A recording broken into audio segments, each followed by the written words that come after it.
from Genesis AEC. That's an award-winning consulting, architecture, engineering, and construction management firm with over 25 years of experience. They help advance the next generation of life-saving therapies, treatments, and technologies by providing end-to-end support from A&E services for existing sites to commissioning, validation, and qualification of both processes and equipment, both for turnkey and design build solutions. They proactively address project challenges, streamline execution, and deliver results efficiently,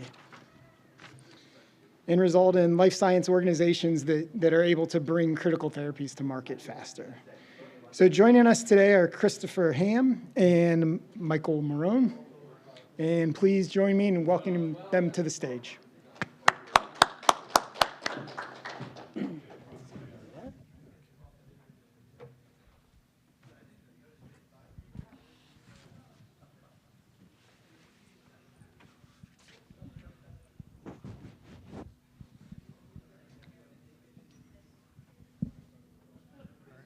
Is this working?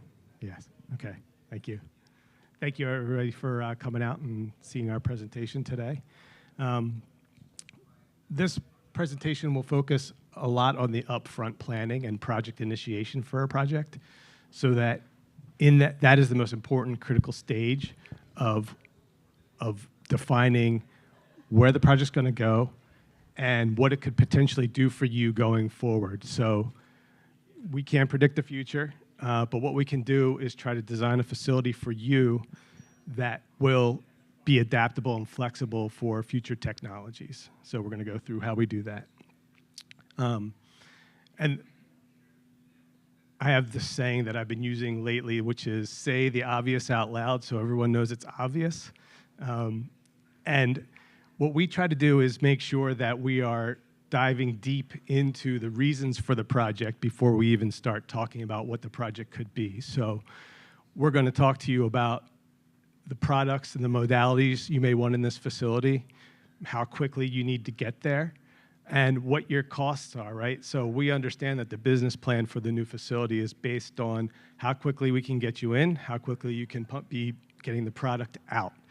And first cost obviously is important. Life cycle cost is important as well, because we're going to be talking about some sustainability approaches that we have here and how we get you there. So sustainability is not just about doing good for the planet, right? It's about saving your own money through energy. We know these buildings are large and use a lot of energy, and so how do we have the plan to take those costs down for you? So.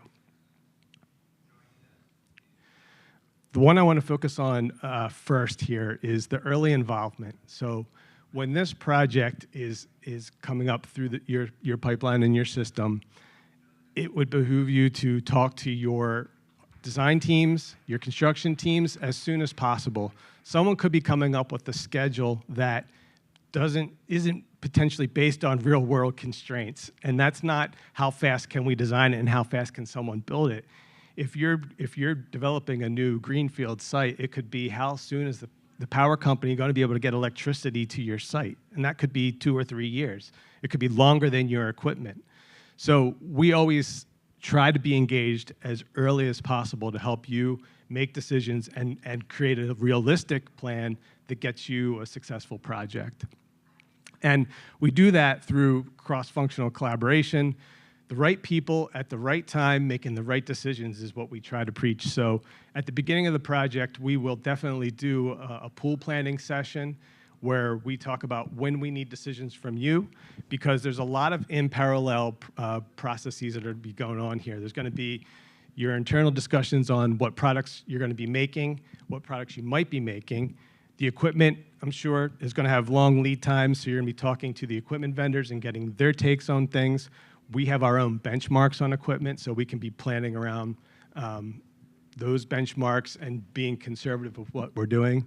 But all of this is so that we can be giving you the right information at the right time to make the decisions. And we do that as a team collaboratively. So it's empowering you to make the right decision at the right time, knowing what information we had, right? So we try to fill in the gaps as best we can with our benchmarking, our past experience, our go-by equipment, and we keep the project moving forward. So again, I talked about the in parallel work that'll be going on. So if this is a greenfield or a brownfield project, you have to be defining what is the zoning and requirements, constraints of that property. We can help you evaluate those. Maybe it already has power to it. Maybe most times there's no power, there's no sewer. You're going to have to bring it from the street. You're going to have to develop that site. You could have a 1 year to 18 month process for planning development. So understanding what it's going to take to do the site is just as important as figuring out what you can put on that site. So while our design and civil engineering teams are looking at the site, we're going to have our process architecture, process engineering teams going through the modalities, the products, the equipment that's going to be required. And there's a blend of these, because if you go with a stacked vertical system for your equipment, you could be 100 feet plus. You could have zoning requirements that don't allow that. So now you're going to be looking at horizontal. So we do all of this, and we can do all of this fairly quickly. These upfront portions where we really define the project can be done in 3 to 4 months, and it gives you the confidence that you can go forward. So that's what we're always trying to do, and also build in cost certainty into this. So we are, at the same time, you have either your construction team or our own, giving you pre-con estimates on what the site development is going to be, what the facility is going to be, so that you're constantly giving your own internal teams the backup on what the cost of this project is going to be, and is it still in line with the products, and is all this moving forward in a way that, again, it gives you certainty. So, and as we're looking at the site, we're also beginning to think about safety on campus is important. It starts from, are you separating truck, personnel, car traffic? How often are your deliveries coming? Are you going to need to do a traffic study for this? And this, again, it's based in parallel talking about the products, because we'll be talking about throughput of raw materials coming on site, finished goods coming out. That informs those traffic studies. That informs the site development. So there's all these things happening in parallel that I don't know everyone understands when they kick these projects off.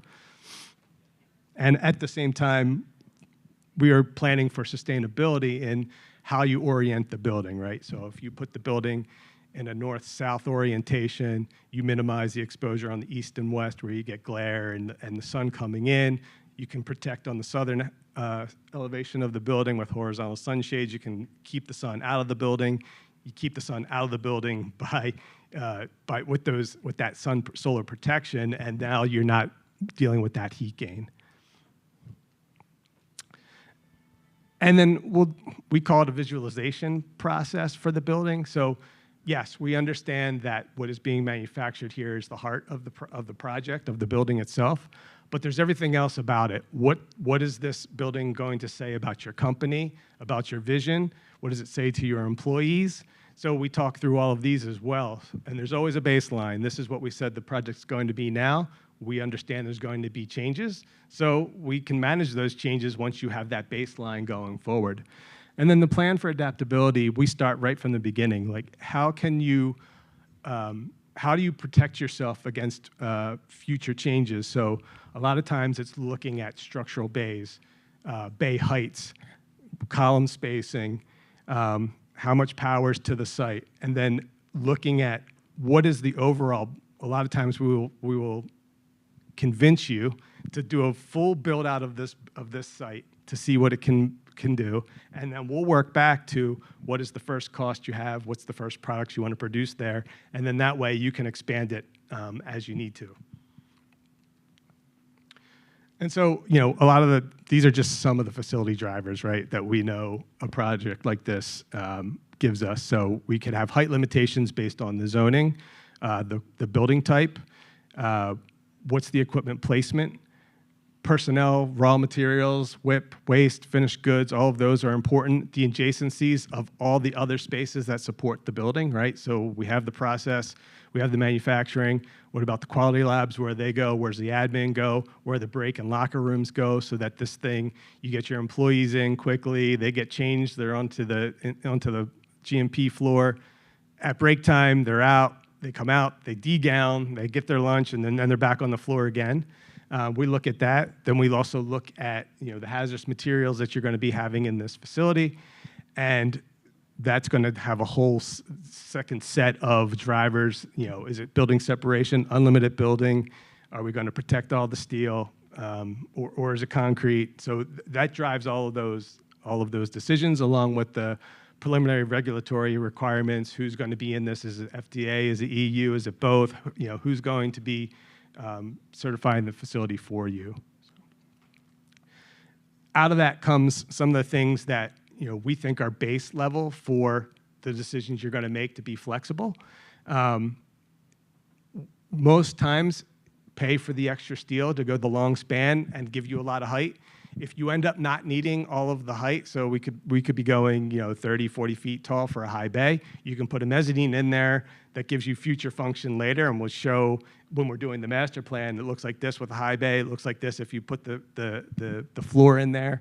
What can be modularized? And that's not just architectural components, it can be MEP equipment so that you can add on power, you can add on the utilities as you go forward. And then optimizing the floor plan so that when you do that expansion, you do not have any broaches on where you're manufacturing, right? So you continue that plan, you keep going with the building, manufacturing keeps going on. Maybe you're coordinating with shutdowns and the like. And so Chris is going to take over and talk about how we look at the infrastructure for these projects. Thanks, Mike. Chris Ham, mechanical engineer. Mike's our architect, and we work together on these projects. So I'm going to talk more about the sustainability and the mechanical systems to these buildings. I'm very passionate about sustainability and mechanical systems, so if I start getting in the weeds, just holler. So what do we want to look at today? We'll look at the sustainability goals and our commitments. Why do we care? Whether it's big pharma, small pharma, I guess everything in between. We want to reduce carbon footprints and reduce energy usage. Why? Because talent is looking for it. I'm a local person up here in Cambridge. Sustainability and energy consumption is huge. All the pharma companies are looking to reduce their carbon footprint, their water usage, everything. So it's very big. And also a lot of these companies have global standards that they need to maintain. So we'd like to work with them, whether it's a new facility or existing facility, and how to achieve those goals. Look at innovative practices for, again, water conservation as well as energy. What can we do for heat recovery from systems, and environmental impact, which is the end goal of all this. I apologize, I keep moving the microphone away. I know we're focused on manufacturing, but every good manufacturing facility has a good lab, right? So I want to start with labs just for one slide, talk about a couple of low-hanging fruit for energy conservation. Again, whether it's a PD lab, it's a micro lab, or whatever the labs may be. We look at do a comprehensive building assessment. So what we call ASHRAE energy audits. It's basically walking through a building, looking at these lights. Wow, you could really reduce that, or you could change your air change rates or something. Some low-hanging fruit that you can make immediate changes just with controls or whatnot, as opposed to level 2 and level 3 is where you're actually impacting the utilities to your building. Design charrettes. It's great to have an architect, an owner, a mechanical engineer in the room to come up with a list of different energy conservation measures that you can look for and put values to for energy savings as well as cost, and then execute it. Commissioning and retro-commissioning. Again, being from Cambridge, there's a lot of older buildings that haven't been touched in many years, so that a lot of the systems aren't operating that they were intended to operate. So going in there and testing them and fixing them, again, a low-hanging fruit. Designing for resiliency. Again, it goes along with the entire exercise. Sustainable design, implementing MEP infrastructure upgrades, looking at new technologies for base building equipment. Renewable. Everybody loves to see renewable panels on their building. Again, people see solar panels and they just know that you're doing something. And you can get RECs, which are renewable energy credits, which actually you get money from the government for. Thermal storage, electrical storage, whether it's batteries or ice storage. Electrification, the new energy code is getting away from fossil fuels, and it's using electrification, so your heating and your cooling will be coming from electrical sources, not fossil fuel. Energy recovery, which is almost a given now on every project, which we'll talk about later on in the presentation. Again, sourcing sustainable materials. Couple of innovative ECMs, optimizing energy utility metering. When you look at your metering, you know where your energy is going, how much is being consumed, and where if something's going wrong. Live ventilation, do you need that many air changes? Constant volume to VAV systems on labs. Reducing air changes. I won't go through all these, but smart stack, air acuity. And then less is the district utilities. The larger the system, the larger the plant, the higher efficiency it is. So if you have a central plant being a campus, it's much better than local systems on the building. Okay, so I have a couple of slides now for manufacturing. The number one thing we want to do as mechanical engineers is bring in less outside air to the manufacturing suites. I'm not sure how much you guys know about the way it works, but some systems bring 100% outside air. We call it once through. It's typically liked by the EH&S because it reduces risk to the occupants. Quality likes it because there's no cross-contamination, but it uses a lot of energy. So we have a couple of, I'm not sure if it's a laser printer, but, so we have a couple of schemes here on how you can get away with that and how you can recirculate the air. So right here you have a primary air handler, we call it, and that brings all the outside air into the space. That outside air is used for pressurization of the rooms, ventilation of the rooms, as well as some cooling. And that unit will serve multiple, what we call secondary air handlers, which is a recirculating unit. So if the space is a grade C and you need 25 air changes, you get 6 air changes from your primary air handler, and you get 22 from this air handler, and now you get your air changes with minimal outside air. And you can use your primary air handler also to serve multiple spaces, multiple secondary air handlers. And your secondary air handlers can also serve multiple spaces of the same grade. So again, now you're reducing your energy consumption, your plant size, reducing risk of contamination. A lower budget approach to this, I'll say lower budget, is putting another air handler up on the roof, another primary air handler. But instead of having air handlers for each space, what we call fan filter units. They're basically HEPA filters with a fan on them. So they suck the air, they draw the air out of the return and basically dump it right back into the space. So this is good for maybe for retrofitting spaces where you don't have a lot of ceiling height, you don't have a lot of floor plate.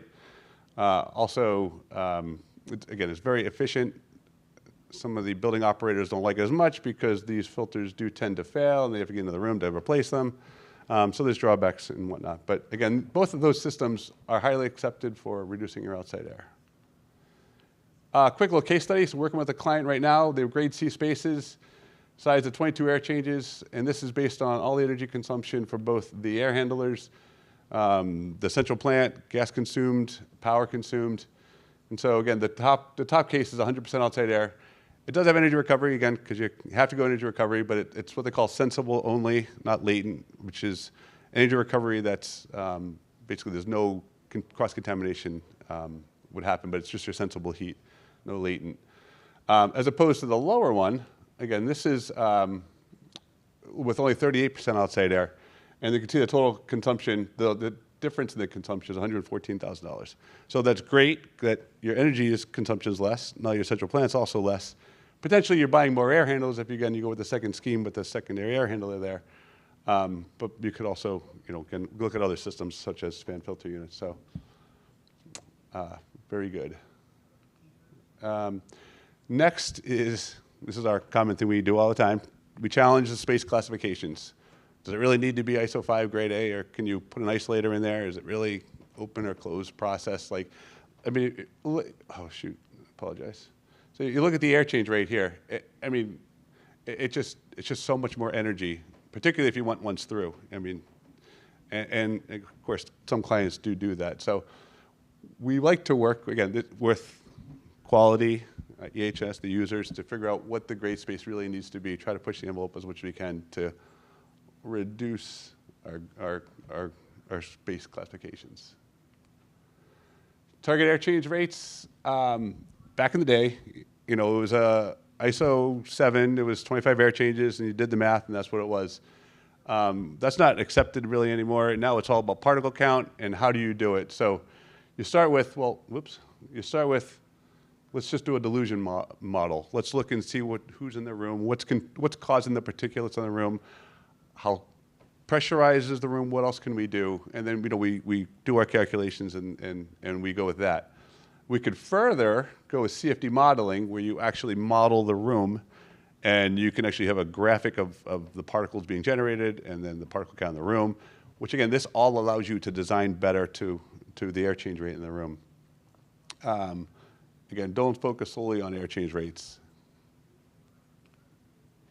This is a little bit graphic. Again, one of the things are the placement, right? So if you've got nice laminar flow, your air coming down, low returns in your grade C or grade B spaces, everything works out perfectly. Again, the amount of air coming through is decreased. If you've got, the other extreme is you come in up high, you're returning up high. I don't know if you can even do that now, anything tighter than a grade D. But by going with this type system, again, you can reduce your air change rates. So our approach to establishing the airflow, again, this is a charrette meeting with everybody, with all the intended people. Evaluate heat loads. So if you're going with the fan filter units, your only cooling is from that air handler. So how much air do you need in that space to actually cool the space? Exhaust requirements, is there a hood in that space or anything that needs to be exhausted? If it needs to be exhausted, you need to bring in some more outside air. Pressurization impact. How tight is the room? How tight are the doors? How tight is the ceiling? The tighter you make it, the better you get for pressurization, the less air you need to pressurize the space. Again, evaluate airflows based on dilution. And then one of the things we're starting to see now, not as quickly as I thought, but occupied and unoccupied controls. Actually, the case study that I showed you before, they do have unoccupied controls. So it's not at night, it's when they go, when they basically shut down production for a few weeks, they go into unoccupied mode. But some clients are actually looking at unoccupied times where they can reduce air change rates during unoccupied times, whether it's at night or on weekends or whatnot. Oh, and test and optimize. Well, I'll say this one too, test and optimize clean rooms. Once you build it and you can test it and you can put a particle counter in there and you can see how it's actually operating, then you can see, wow, maybe I could reduce the airflows just a little bit lower. So taking action. So what do? This is the process, right? You're assessing the risk. You're evaluating the opportunities. You make a list of energy conservation measures or your list of different design procedures. You meet with the team and you get your direction. Now you design it and then you implement these changes. Simple. Real quick on commissioning, CQV. It's similar. How does CQV impact the design, the schedule?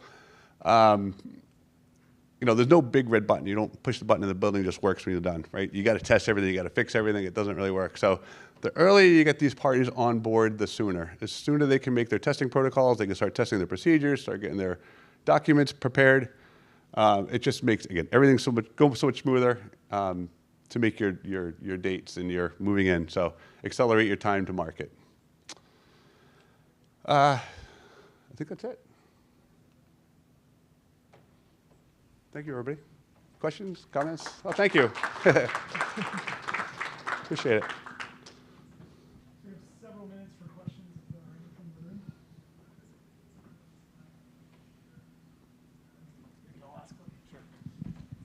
As you work with clients on kind of defining the classification of the space and maybe using alternative technologies to control particles, how successful is that in terms of moving the needle to a less restrictive?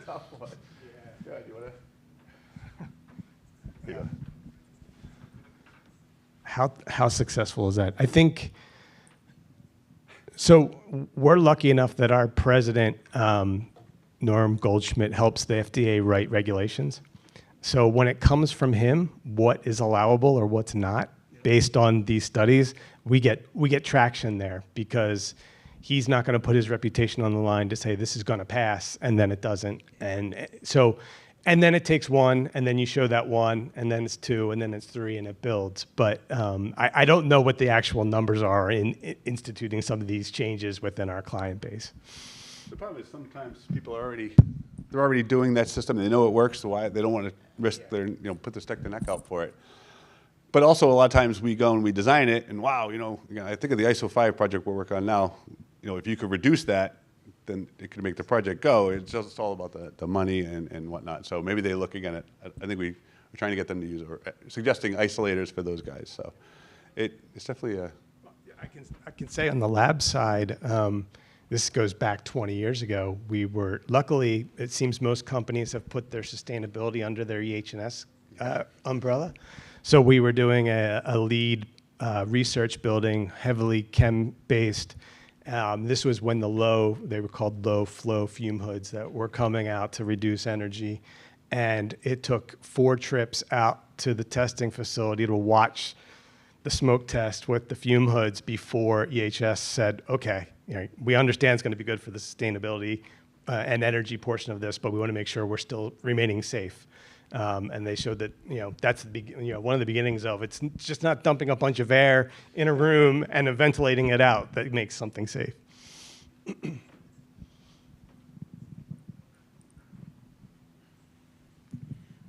Yeah, thank you for all that information. Maybe a question for you, a comment on, you were talking about power and power to a site.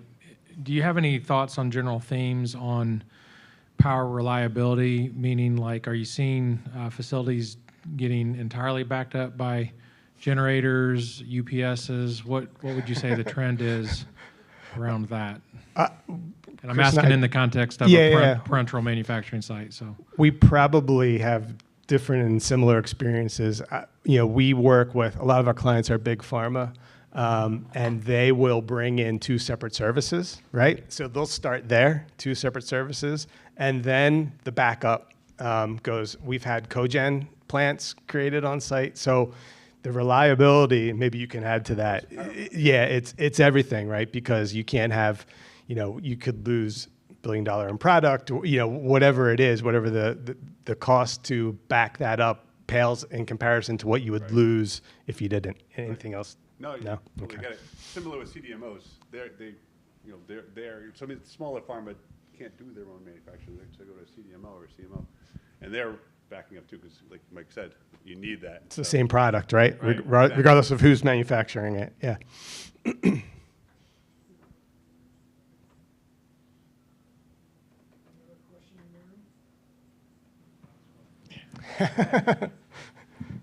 So you talked earlier about doing pool planning on project management. Mm-hmm. And inevitably, when I've seen that, when we start a project, it's driven by market demand, and more so than what a project manager would say is realistic and demonstrated. Yep. Those timelines don't balance. So when you do the pool planning, there's a timeline that's out here in the future, but we need it here. Mm-hmm. How do you balance those equations that don't balance? Have you seen any best practices in that area?